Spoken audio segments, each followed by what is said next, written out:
Hi, good morning. I'm jenica tagoy, and I'm going to be your speaker for this lecture today. And my topic is all about paragraph and using description and emphasis in the sentence. So, let me present my objectives.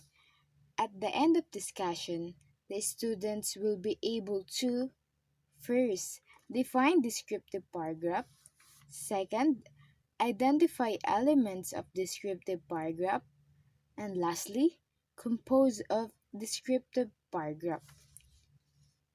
So let's recap what is the meaning of paragraph. When we say paragraph, it is a series of sentences that are organized and coherent, all related to a single topic. So it simply means that a paragraph can contain many different kinds of information. A paragraph could contain a series of brief examples or a single long illustration of general point. So here are the four essential elements that will help you to create or to write a good descriptive paragraph. So the first elements is the order. When we say order, it is the refers to the way you organize or you use a the supporting sentences, whether the in chronologically order or the importance of another logical presentation of the details. And also, it helps the reader grasp the meaning and avoid confusion. The second element is completeness.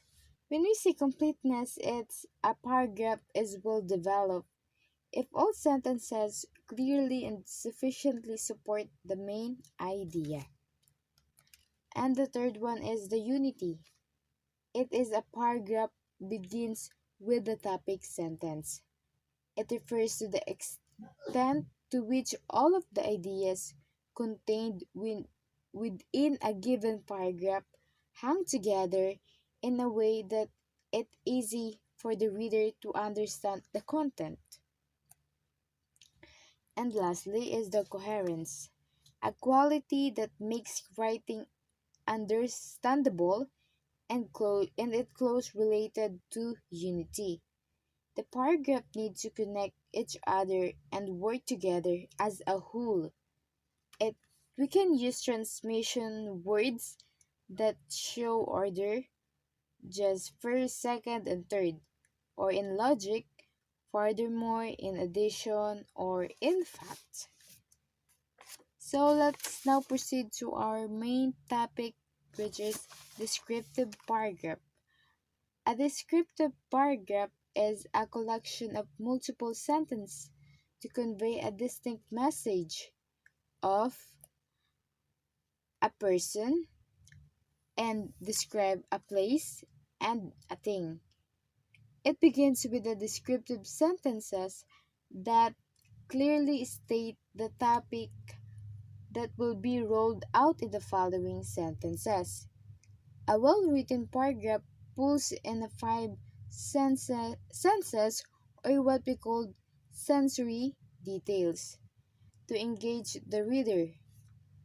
It can be the use of sense of smell, sense of sight, sense of touch, sense of sound, and sense of taste. And expressive language captivates the reader on many levels. If done well, your short piece of descriptive writing will have the opportunity to leave a strong impression on the reader. So here are the additional information about descriptive or description paragraph. It describing and creating a dominant sensory impression to the readers. Help the readers to understand a story setting by creating visual pictures and giving readers a mental image of a scene. Should be detailed, clear, and render the represented reality chronologically, and elements, which are information, context, descriptive, and language.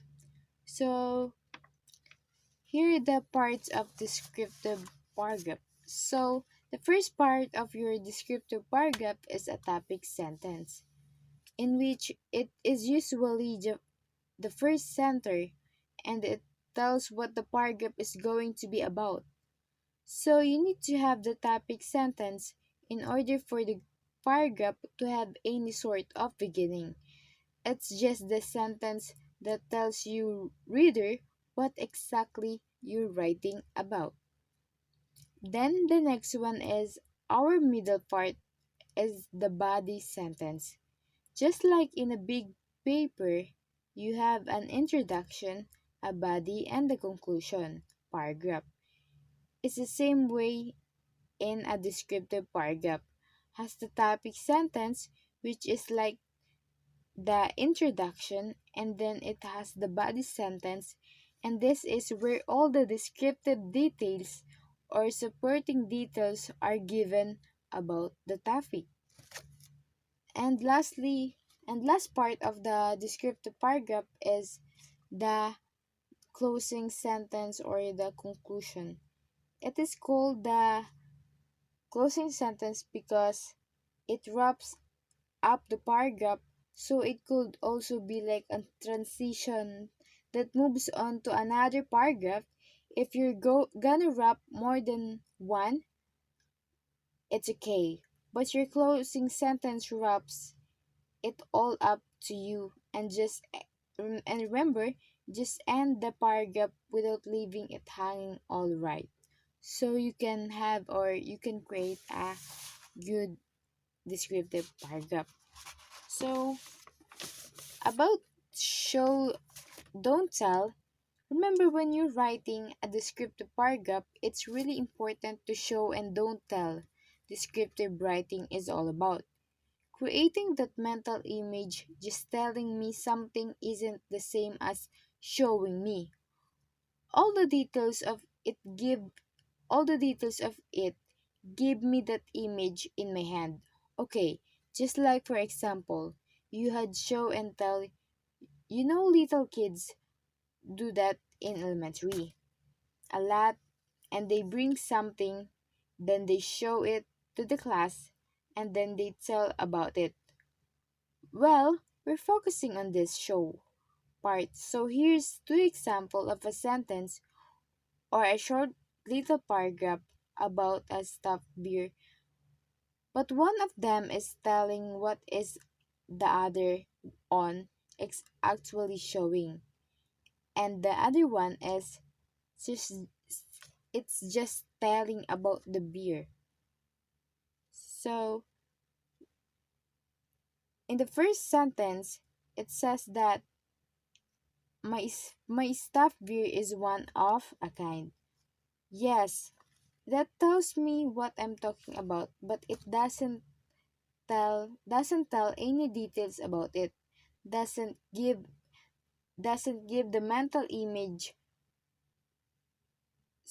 Try to look at the second paragraph or second example. My beer is 12 inches tall. It has curly mohair fur that is neon pink. Its its nose is quite long, black tip. My beer has a square shaped face with brown eyes. It looks kind of thoughtful yet friendly. This second paragraph is full of details. It's giving the mental image of if everyone read. Unlike the first sentence, it's only tell that my staff beer is one of a kind. We will have different picture of that beer in our head because we don't know any details about it. We don't know what it looks like. But then, if we all read the second one, the showing paragraph, everyone's is going to have a little closer to the image because you're actually given what it about looks like because we use the five senses or the sensory details. Here is the example of a descriptive paragraph. Look at this example. Polar birds are large and stocky with hind limbs that are longer than the forelimbs and a long neck. They have a large furry feet and act as snowshoes. Their creamy white fur is dense and water repellent, enabling them to shake dry after swimming.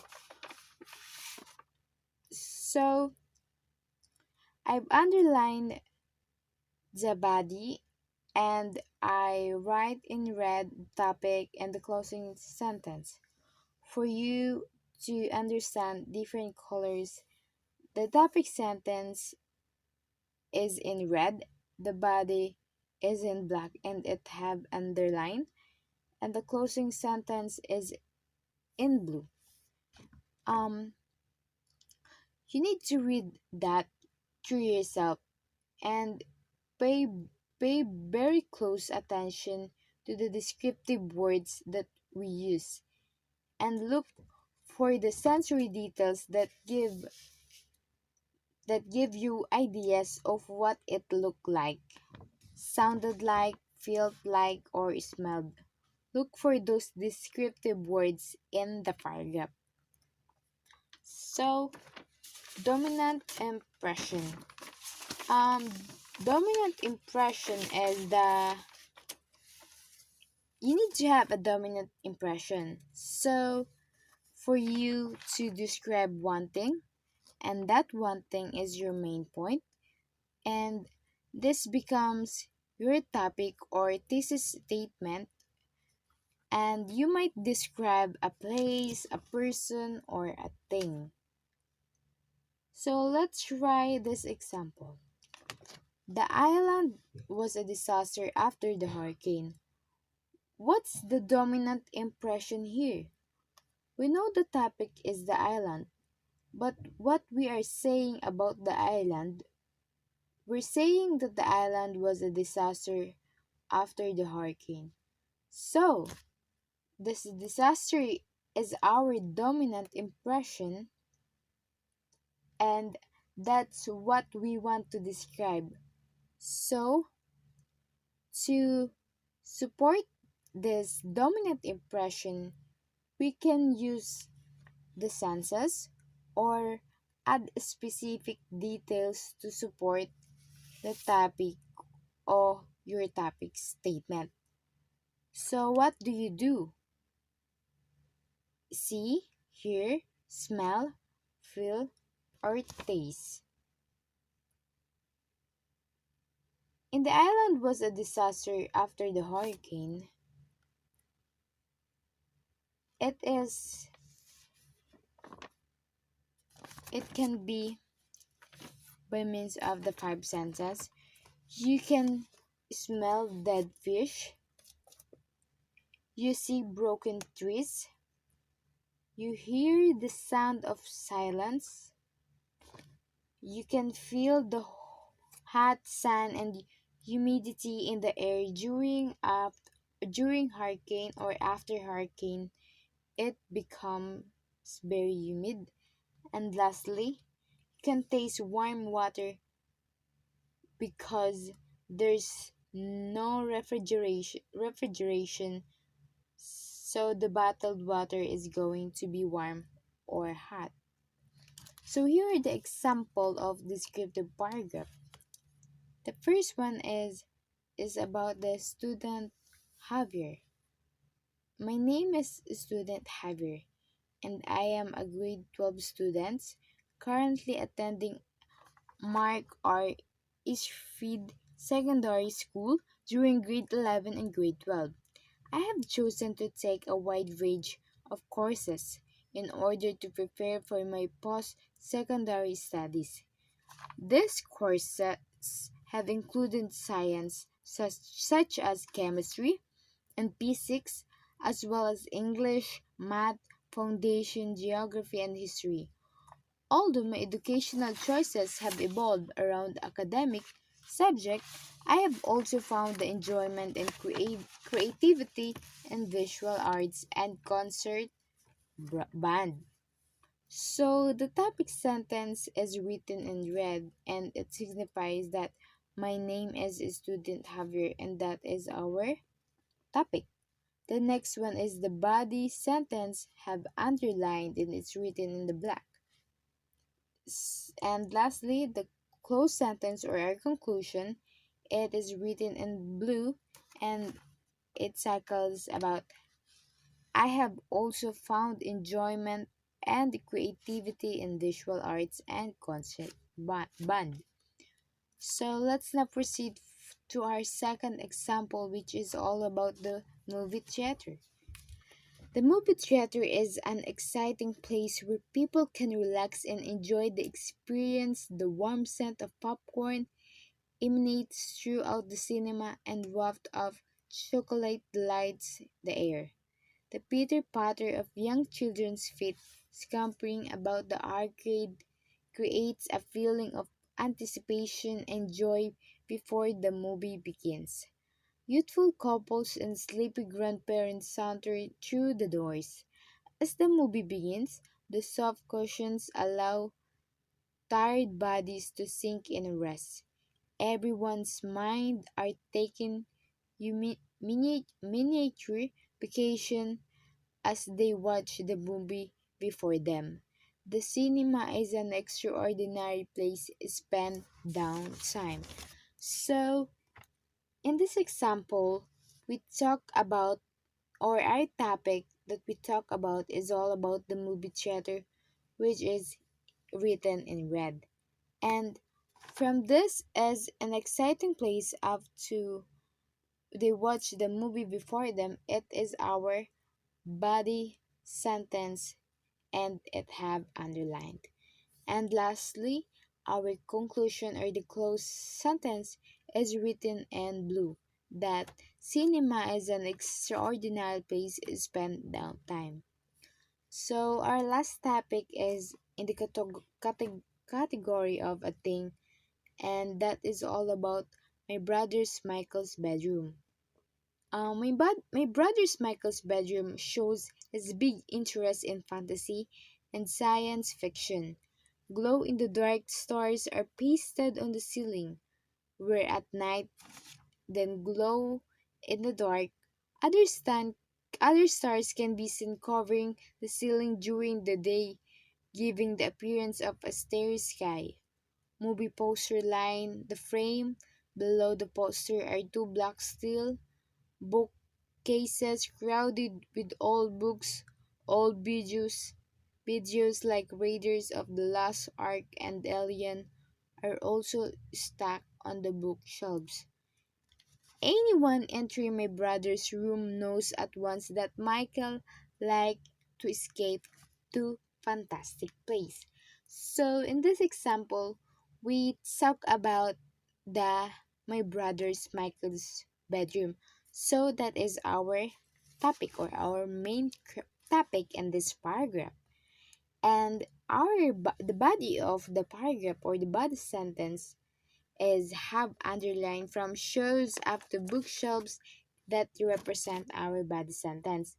And lastly is the conclusion wherein it is written in blue and it says that anyone entering my brother's room knows at once that Michael likes to escape to fantastic places. So that is our conclusion of this paragraph. So, finishing up, um, once you generate a lot of your ideas, so we will now proceed to finishing up. Once you've generated a lot of your ideas using your senses, um, you can form all your ideas into complete sentences. The second one is add transition. Um, we can add transition to make our paragraph flow together nicely. And the third one is check to be sure you describe everything. You need you need to check where you can think of did you describe senses using each senses and lastly proofread, spell check, and have someone else to read your paragraph. And that could be all. Happy writing.